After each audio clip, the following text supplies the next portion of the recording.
أعوذ بالله من الشيطان الرجيم. بسم الله الرحمن الرحيم. فإذا نفخ في الصور نفخة واحدة وحملت الأرض والجبال فدكتا دكة واحدة فيومئذ وقعت الواقعة وانشقت السماء فهي يومئذ واهية والملك على أرجائها ويحمل عرش ربك فوقهم يومئذ ثمانية يومئذ تعرضون لا تخفى منكم خافية فأما من أوتي كتابه بيمينه فيقول هاؤم اقرءوا كتابيه إني ظننت أني ملاق حسابيه فهو في عيشة راضية في جنة عالية قطوفها دانية كلوا واشربوا هنيئا بما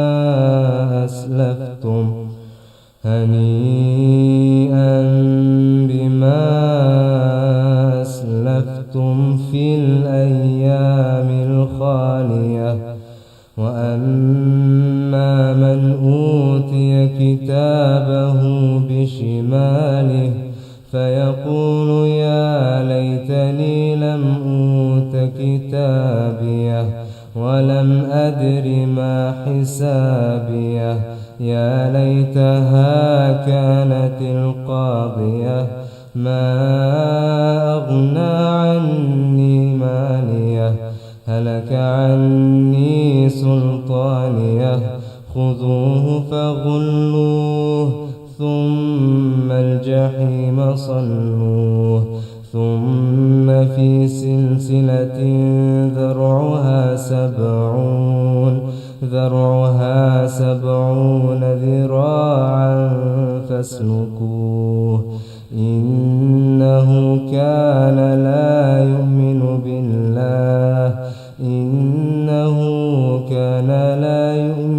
بالله العظيم ولا يحض على طعام المسكين فليس له اليوم هاهنا حميم ولا طعام إلا من غسلين لا يأكله إلا الخاطئون فلا أقسم بما تبصرون وما لا تبصرون إنه لقول رسول كريم وما هو بقول شاعر قليلا ما تؤمنون ولا بقول كاهن قليلا ما تذكرون تنزيل من رب العالمين.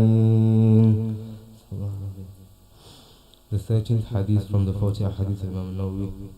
عن أبي حمزة أنس بن مالك رضي الله عنه خادم رسول الله صلى الله عليه وسلم عن النبي صلى الله عليه وسلم قال لا يؤمن أحدكم حتى يحب لأخيه ما يحب لنفسه رواه البخاري ومسلم. The Prophet صلى الله عليه وسلم said, none of you truly believes until he loves for his brother that which he loves for himself. Al-Bukhari and Muslim.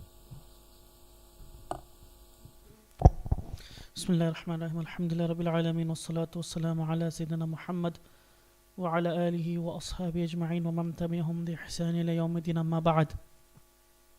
Inshallah, today we're going to take an extract from Imam al-Ghazali's book, The Beginning of Guidance, which is a smaller version of his more famous book, Al-Ihya Ulumuddin, the revival of the religious sciences. And he says, and we're going to talk about inshallah the etiquette of the time from sunrise to midday. So what a person can do, ideally should do, from sunrise to midday. So sunrise is when, okay, so before the sun rises, okay, so we have Fajr time. So after the Fajr time, when the sun appears on the horizon. So the actual, not the rays of the sun, but the actual physical sun, okay, it appears on the horizon. That is when a person is not allowed to pray. Okay, no fard namaz, no nafal namaz at that point. When the sun has fully risen now, this is what Imam Ghazali is talking about. So when the sun fully rises, meaning the entire circle, as we say, of the sun rises into the air and it's above the horizon level, now you can pray again. This is when you can pray again. This is when the makruh, not the haram time, is gone. So when the sun rises up to that point, they call it the spear's length. What can a person do then? This is what he's talking about. The first thing he says, you pray Salat al-Duha. Salat al-Duha is, they say if you pray that Salah, then your risk will be good. Yani you won't be a person who sees poverty. Okay? So if you pray that Salah, it's Nafal Salah, 2 rak'at, 4 rak'at. 4 rak'at is the one is the most famous, at least 4 rak'at. Then 6 or 8 rak'at. 6 or 8 rak'at. 4, 6 or 8 rak'at. You can do more than that, no problem. But those are the narrations. So the first prayer you do after Fajr, ideally should be this prayer, the Salat al-Duha. And then he mentions, okay, after doing this Duha, there's 4 things you can do. The best thing, number 1, is seeking useful knowledge. So the best thing a person can do in their life, in this time, in his opinion, Imam Ghazali, after praying the Salat Duha, the first thing is he can seek useful knowledge. Okay? Now he says, the first way and the best way. Okay, let's go to the Arabic inshallah. He goes, Al-Ula, وهي الأفضل. The first one, which is the best. Okay? And تصرفه إلى الطلبة العلم النافع في الدين. To spend your time in seeking knowledge which benefits you in the religion. Okay? And then he goes, not of things that are of secondary importance. Imam Ghazali, black and white, is saying that the only primary knowledge out there is the knowledge of Allah subhanahu wa ta'ala. And secondary knowledge is your school education or your uni education. That's secondary. It's something you need. But the primary is what's important. So for people who only get the secondary and don't get the primary, then they're at loss. Which is normal for us. Okay?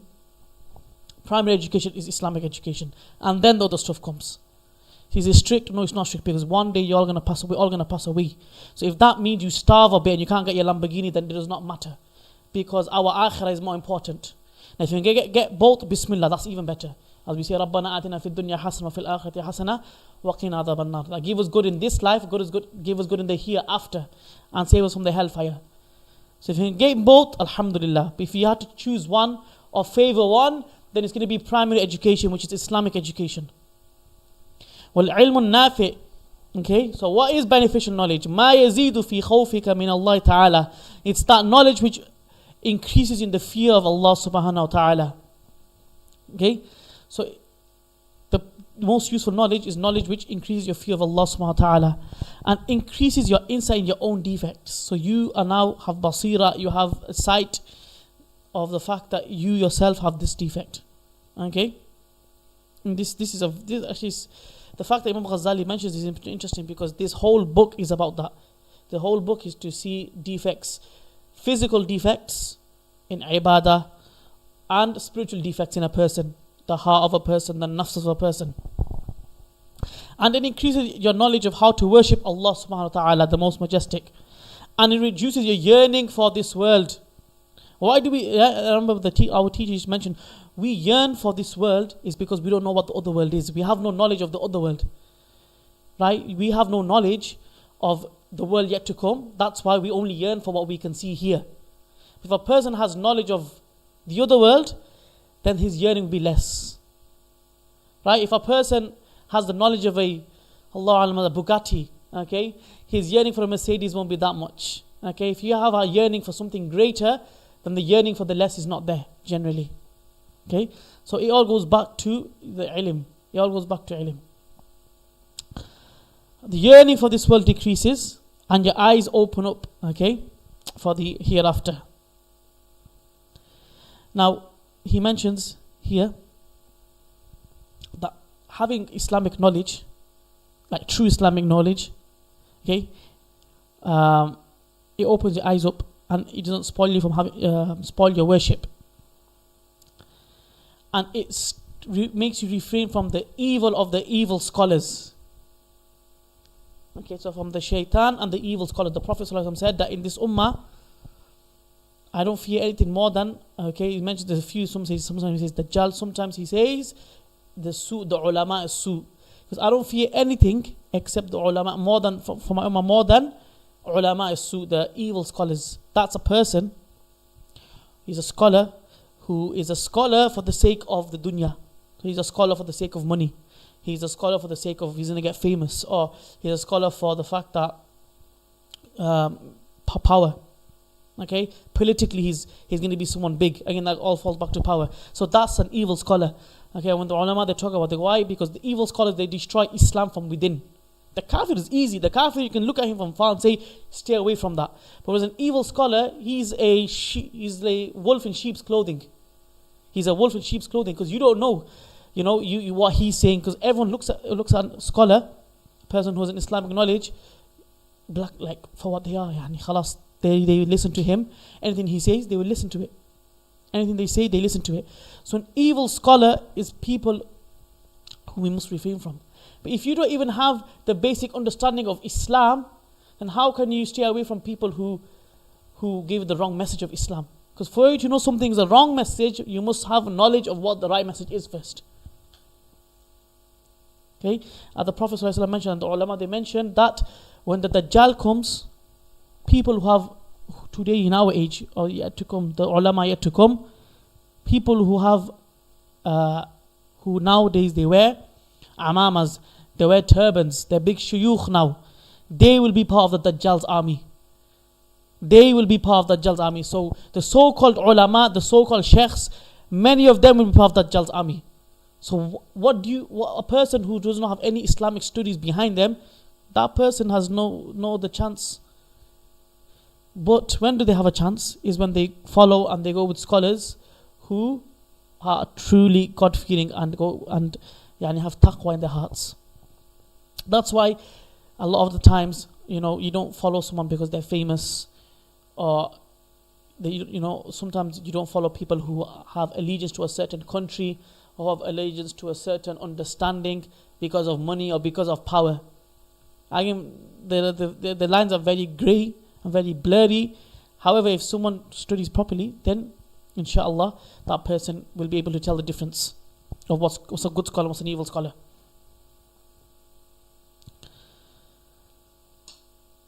Okay, and then he mentions that a person can find more. So here he finishes it. Here he talks about it a bit. Imam Ghazali goes, here a person now can find more of what I'm saying in my book.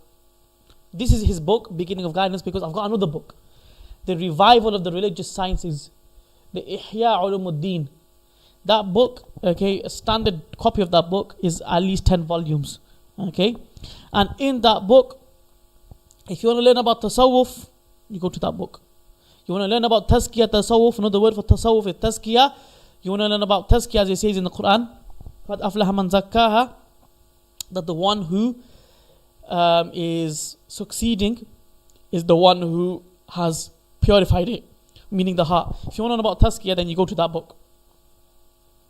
And he goes, if you are of those who is worthy of it, okay, go seek it and act by it, then teach it and invite others. For whoever realizes this and acts upon it and invites others to do so, okay, he'll be great in the dominions of the heavens and the earth. Meaning in the entire cosmos, okay, and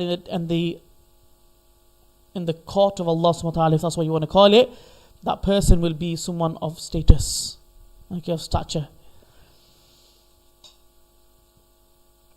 Now and then he says, if you achieve this, okay, if you achieve this all and complete reformation of yourself, outwardly and inwardly, meaning you've completed and you fixed yourself, inwardly and outwardly, and some time remains for you, then occupy yourself in the study of the school of jurisprudence. Okay, so he's saying now you go study some fiqh, okay, and then he mentions more things, fiqh, aqidah, these basic things that person must learn, and then keep doing and become someone who's a jurist in Islam. And after all of that, your lowly desires and everything like that, khalas, it should be gone. It should be gone.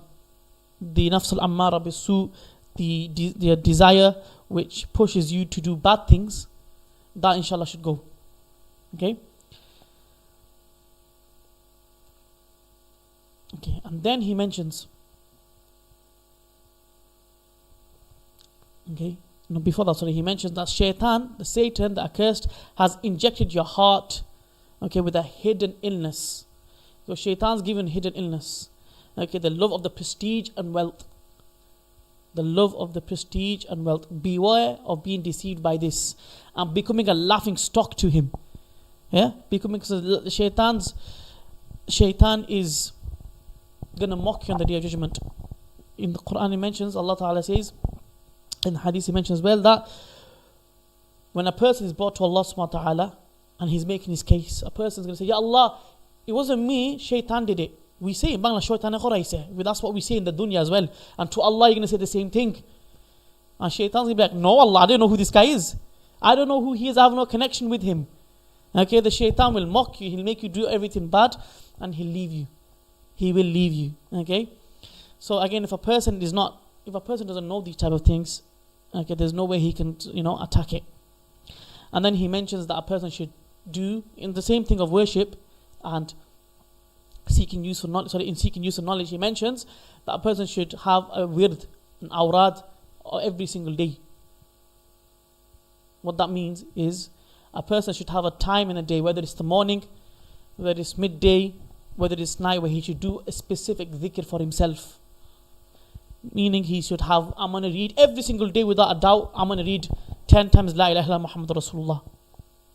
I'm going to read it 5 times. But us, if we don't go to the mosque or we don't come to no majlis, we never do it anyway. But then we say sitting in majlis abida anyway. So when are we supposed to do it? Sometimes people say these things. So he's saying here that a person should have a specific time in the day where he does some type of dhikr.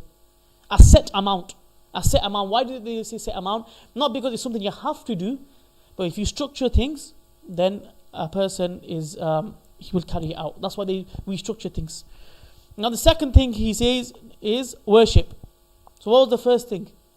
What was the first thing? The first thing was seeking useful knowledge. Second thing is worship. So if you can't seek useful knowledge, then you worship Allah subhanahu wa ta'ala.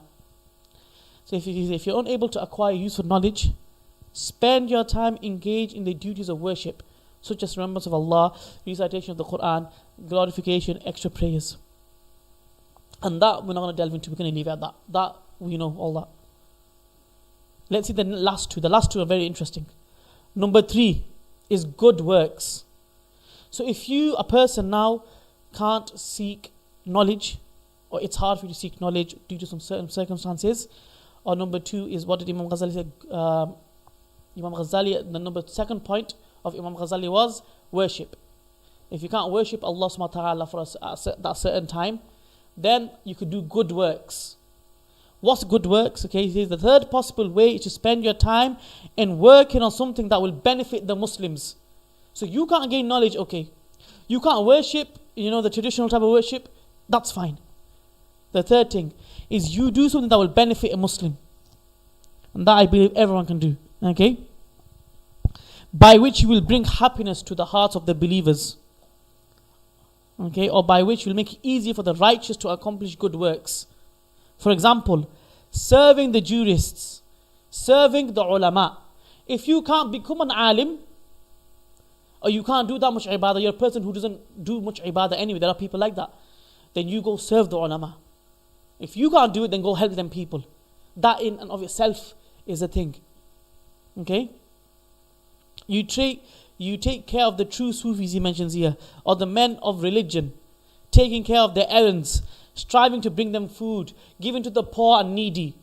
So if you can't seek and do these things, if you can't become the person, then you help those people. Okay, which essentially helps the Muslims. Or you have a habit of visiting the sick, escorting funerals. Alhamdulillah, people in our community do that. Okay, any type of voluntary act you can do, any type of good work, any type of general good work you can do, then you do that. If that means you clean the street, you go do that. Okay, that's what Imam Ghazali is saying here. Any type of good work a person can do. Any good work can also be creating a phone app, creating a service for Muslims. I know we always say the typical stuff, go visit the sick and do this and do this and do that. But in our modern day, it could be creating something to do with AI even, for that can benefit the Muslims. Okay, some mode of transport, something, anything, any type of business that can help a Muslim business. Okay, even these things fall under that. These things fall under that. And number 4, he says, earning a living and protecting your religion, which I believe we all fall under. Everyone does this, okay? But everyone does it without the intention a lot of the times. So you can't become an alim, you can't seek useful, not specific non-alim, but you can't seek useful knowledge. You can't do 50 rakat namaz, you can't do all those worships. And you can't necessarily do good works. Again, these things are very hard not to do. Okay? Earn a living, okay, and protect your religion. That's the last thing a person can do during the time from sunrise to sunset. Now, if you do look at it, if you look at everything, number 1, 2, 3, and 4, each time he started is of less benefit to other people. For example, if you seek Islamic knowledge and you become an alim, the amount of things you can do for people is amazing. The second one, it gets less and less. Second one, you do ibadah, you get your family, but it just goes less now. And the third one, you say you do good works. Okay, you can do good works. But the good work an alim will do and the good work a general person will do is 2 different worlds. So each time, each category, it gets less and less and less. So the 4th one is earn a living. Okay, so the 4th state is that lacking the strength for these things, you occupy yourself with your own needs. That's what he's saying. So if you can't do the last 3, the first 3, which is helping people and helping yourself as well, then you do your selfish thing and you help yourself. If that's the last thing. Okay? Earn a living to take care of yourself, your family. Okay? And you do that in such a way that Muslims are safe from your tongue, your hand, and your religion is safe. That's why the Prophet ﷺ said that the Muslim, okay, the Muslim is the person, al-Muslim is the one, man salim al-Muslim, the al-Muslim man salim al-Muslimuna min lisanihi wa yadihi. That the Muslim is the one who other Muslims are saved from his tongue and from his hand. Hand doesn't mean you go and punch in someone, that's one of the hadith. Tongue also it means dealing with people in a good way. But your hand here, it doesn't only mean you stop yourself from punching someone. It could be a business transaction you do with your hand which has an effect on other Muslims. So do you know we have that concept, the game is the game. That's not an Islamic concept actually. That's not an Islamic concept. If there will be something which will harm another Muslim or harm that area or harm Muslims, the game is not the game. Here now, my Muslim brothers' needs and the needs of the Ummah are far greater than my selfish needs of the game is the game. Money is money. That's not the case in Islam. A lot of the times that is the case. Okay, be strong, do your things, do what you need to do. But a lot of the times, no. When there's khatar, when there's danger or there's any type of hardship for any of the Muslim, khalas, that the Muslim Ummah takes precedence here now. The Muslim Ummah takes precedence here. Okay. In this way, you will reach the levels of the people of the right, even if you can't be from those levels of the foreigners. The foreigners are those people who are at the front. Meaning the ulama, the scholars of Allah subhanahu wa ta'ala, the true scholars, not the evil scholars, and those people who help the scholars and who have an advocate for the sake of Islam, who do good work for the sake of Islam, they're the foreigners, they're at the front. But if you can't do any of that and you want to be from the people of the right, What does it mean by the people of the right? It means by the people who will be given the book on their right hand. On the day of judgment, when you walk in, the people who will be given the book on the right hand by the angels, they'll go to heaven as we know, and the people who will be given the left, you find it's not just the left hand, they'll take it like that. The people who walk, you find is their hands will be behind their back. So essentially, they'll be walking, and they'll take it like this. Okay? And those are the people of the left who will go to Jahannam. So what the Imam Ghazali is saying is, if you want to be from the people of the right, not the foreigners, right? You'll be with them, but not really. They're going to be all the way down there. And you're going to be at the back. Then you just live your life. You earn, you don't harm anyone, you earn a halal living, and you pass away. This is what Imam Ghazali is mentioning here. Okay? He goes, this is the lowest level of religion. He goes, this is the lowest level of religion. And below that is the place of the shaitans. So that's the lowest level of religion. You eat, you sleep, don't harm anyone, and die. Do ya Allah Allah. That's the lowest level of religion. But that's what everyone's become content with. We've always like, khalas, I'm going to make my money, I'm going to have my family, I'm going to die. That's the mission for everyone. That's everyone's end goal. That should not be the end goal. That's not the end goal of a Muslim. The end goal of a Muslim, is not just stability financially and looking after your family. That's the basic, that's the bare minimum. But this is how become our these are our goals now. Our goals shouldn't be that. Our goal is to be the alim. Our goal is to be the ulama. Our goal is to spread the religion. Even if that means some hardship for yourself. That's the goal of a Muslim. So when we say a kafir mindset, this also can fall under a kafir mindset. That's not what I'm saying, of course. But if the problem is, if we just keep accepting, live your life and die, khalas, that's it, okay, then where will the ummah go? Where will the ummah be? The reason why, some other religions, some other cultures, they're in places where Muslims aren't, because they look out for their own. They look out for their own religion, for their own understanding. There's some areas, okay, in the UK where you go and it's only a group, certain type of people, it's only their group, okay, and they are, mashallah, tabarakallah, they are, for them, mashallah, for them, they are thriving. Whereas us, it's too nafsi.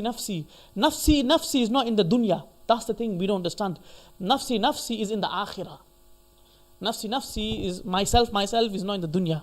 The dunya should be my brothers, my sisters, Islam, push. Okay? Now if there is someone, mashallah, they're providing for their family, they know they can't do the alim, they can't be this, they can't do, khalas, no problem, inshallah. There's no problem with that. But all I'm saying is a person should not have a mindset, or everyone, we shouldn't be brought up with the mindset, nor should we bring our sisters, our brothers, our children up with the mindset is, do your work, live your life, Ya Allah, no one else, and die. Simple as that. That's not the mindset that should be pushed. That's okay. If someone knows that, that's how they should live. But that's not the mindset that should be pushed. It should be go above and beyond and be, okay, selfless, not selfish. Okay. To be honest, in the grand scheme of things, it doesn't really matter. What matters is the things in the hereafter, inshallah. Now, he goes that the level of the devils is the levels which will ruin your religion. You hurt one another. Hurt one another doesn't mean physically, it means mentally, spiritually, every single way. You hurt each other. Okay? This is the level of those who will be destroyed. The people who will be destroyed are like those. Okay, then he mentions, know that a servant is on one of three levels in terms of religion. So in terms of religion as a person, you're only in three levels. You're the safe one. So he goes the safe one. The first one is the person who is the safe one. This is the person who suffices and doing the basic obligatory acts and does not commit sins. So in terms of religion, the one who is safe is he doesn't commit any sins and he worships Allah to the bare minimum. That person, as we find in hadith, he's going to heaven. That's enough for him. He's safe. Khalas. We don't even fall under that category. We're not into the category. We sin. And we don't even do the basic obligatory stuff properly. I pray. You don't pray properly. We don't pray the basic way we should pray. Okay? So we don't do the basic properly. So we are not even part of the safe ones. No one is. Majority of people are. The second was the one who profits.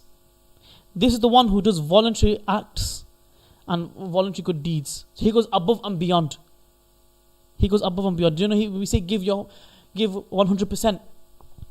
When it comes to money, yes, 100% give it. When it comes to business, yes, 100% give it. What stupid mindset is that genuinely? Because that is all khalas, it's finite. That's going, you're not taking that to the grave.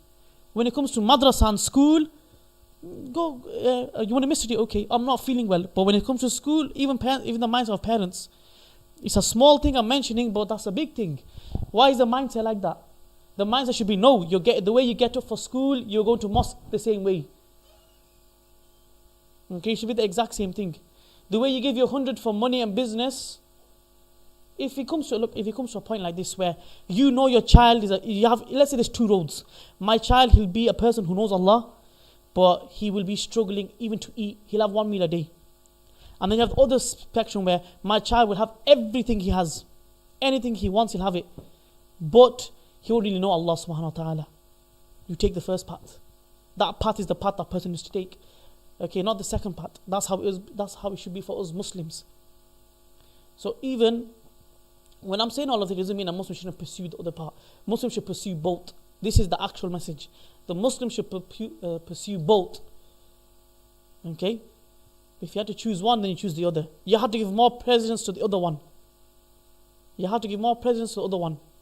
So as saying like this, maybe you can say, this is my opinion, okay, and the opinion that the teacher I've studied that with, maybe you might find it a bit extreme. But if someone says, I have the choice to I have 5 children, every single one of them can be doctors. Every single one of them can rake in 100, 200, 300,000 pounds. But because they're going to be doctors, they can't do hifz when they have the potential to hifz, even one of them. That is the wrongest, that's wrong, that mindset. In our community, a hafiz is a hafiz, mashallah. But doctors, whoa, he's a doctor. It's hard to be a doctor, that's what I'm saying. But then the mindset is, oh, he's a hafiz, oh, mashallah, good. It should be the opposite. You're a hafiz, mashallah. It's the same reaction you get of a doctor, the hafiz should get the same thing. The same reaction that an alim should get, okay, it's the same reaction, the alim should get the same reaction as a doctor. Where did you study? I studied 5 years in a madrasa there. Mashallah. Not mashallah, that's good. You're a Maulana sab. That's how it is for us in our mind. But when you're a doctor, oh mashallah, look at him. He's a doctor. Now we understand why a person speaks like that. Doctor is a very high regarded thing, that's fine. We find in fiqh books that you should only move to a city if you have an alim and a doctor there, specifically. That's good. But I'm saying the mindset of people needs to be that way. The fact that an alim is someone great as well. Now of course it's not only the fact that it's not the problem of people as well. The ulama that we have today are not very great as well. That's another issue. That's why we talk about evil scholars. That's why when it comes to institutions, people who are in high places should look upon institutions. People who have degrees, people who are in high places, they should be the people in institutions running the place. And then the standard of ulama will go up. These things will go up. So it's a community-based thing. Inshallah, okay? I know Imam Ghazali, look, he's mentioning, one-line words and stuff like that. In one line he's mentioned this. But if you look at the actual meaning behind those one line, subhanAllah, is great. Okay, so the safe one and then the one who profits. Then you have the loser. Majority of people, I believe, is part of the losers. Someone says, astaghfirullah, when you say that. Let's hear what he says. This is the one who falls short in his performance of the obligatory acts. This is a person who falls short in his obligatory acts. Khalas. By definition, we're all losers by Imam Ghazali. Losing in terms of akhirah. In terms of akhirah, we're losers. In terms of akhirah, we have no investments. In terms of akhirah, we have nothing. In terms of, everyone's guilty of this. Every single person is guilty of this. No one can sit there and say, I am not guilty of it. And a person who even says the fact that they're not guilty of it, they themselves are guilty. Person who says that. Okay? So therefore, if you can't be the ones who are profiting, then at least put yourself amongst the safe ones. Okay? Amongst the safe ones. Okay? And he goes, beware of becoming the loser. You can't even do the fard. Now, if your fard is you're being distracted from your fard because of education, secular education, then that secular education is wrong for you. Yes, that secular education is wrong for you. Now, if you're making it work, then make it work. No problem. Even if that means you're drowsy throughout the day, doesn't matter.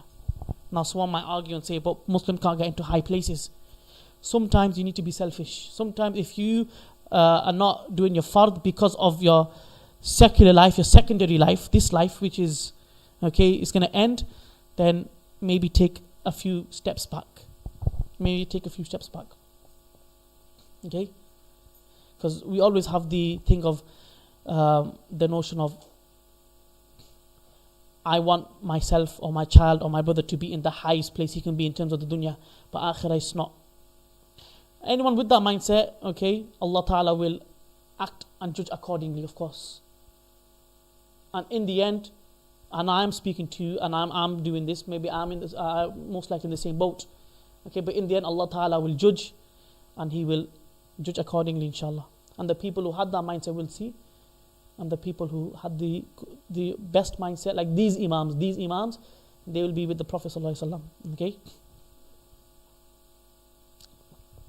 Okay, the last part. Then he mentions, now he's going to mention the terms of how a person. Before we just went through how a person is in terms of his religion, the safe one, the this one, this. Now he's going to say how a person is in terms of other people, how he interacts with other people, the different levels. So he goes the highest level of how to act with people. Okay, and this is hard. This is very hard, having an ego. Everyone is hard. He's biting the bullet, this one. Okay. Okay, so the highest is the one that he acts with them as a reverent and noble angel. Okay, he strives and he goes above and he goes beyond for them. So his life is in the service of other people, no matter if they've been bad or good to him. No matter, okay, they say if a person is good to you and you're good to them, that's not what that means. The highest person is not the one that's been good to you. That's like business. They go, that's tijara. It's buying and selling. You're buying, you're being nice to me, I'm being nice to you. The hard thing is when someone's bad to you and you be nice to them. Okay, which is very hard. That's the highest level.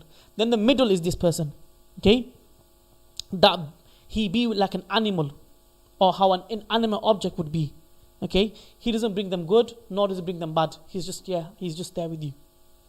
Okay, that person is in the middle of how he is with dealing with other people, how he lives amongst his people. He doesn't bring any benefit, or nor he doesn't bring any harm. He's just like an object. Okay, and the lowest person, okay, that he's like a scorpion or a serpent, or how a wild beast would be.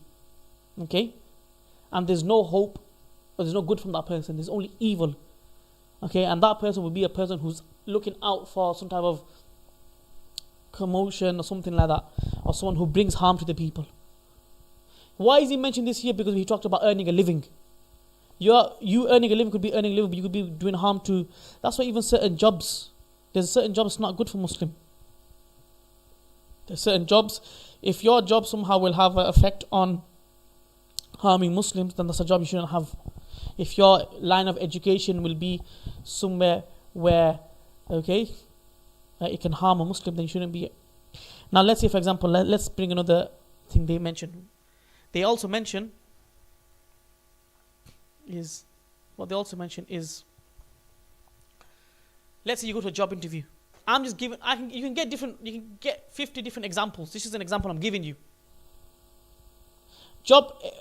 You've gone to a job interview, and there's a woman there, and you have to shake her hand. If you don't shake her hand, it's going to be rude, or you might not get the job. Islamically, not just fake, but actually Islamically is, if you won't shake her hand and get the job, then you don't need that job. For us, our Islam is more important. It's just one handshake. Yeah, one handshake can get you to the hellfire. That's the mindset a Muslim should have. Not, yeah, Allah will forgive me. That's like you going to the school, or you going to your parent, yeah, and you like, look what I'm doing. You'll forgive me, right? You'll forgive me. You go into the teacher's room and you're putting your feet on the chair from the teacher and be like, yeah, you're going to forgive me, right? That's a mockery. Allah saying, don't do this. Like, Allah, you'll forgive me. He'll forgive me, inshallah. That's mockery of Allah subhanahu wa ta'ala. You understand? It's not just He'll forgive me. Allah subhanahu wa ta'ala is Ar-Rahman Ar-Rahim. Yeah? He is the most merciful. But He's also, His iqab is shadeed. He's shadeed al-iqab. His punishment is also very great. Remember that. He's Rahim. He's merciful. He look at his circumstance. Something you couldn't avoid, or something with hardship, Allah Ta'ala. But now you can avoid it, you're like, khalas. Okay, you can avoid this thing, you're like, nah. Yeah. Inshallah forgive me. Or just say Bismillah and eat it. just say Bismillah and eat it. That statement is wrong. That's a mockery statement of Allah subhanahu wa ta'ala. I'm not sure if it's halal. Just say Bismillah and eat it. That's a mockery of Allah. The Muslim has to go above and beyond.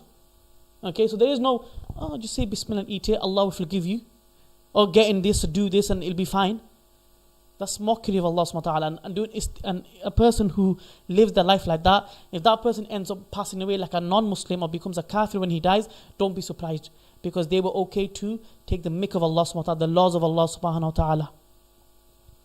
Okay, and if that is, okay, now of course sometimes we do have cases where some person can become very extreme. We do have cases like that as well. So you have to be in the middle. You have to be in the middle. When you can avoid haram or you can avoid such a thing, khalas.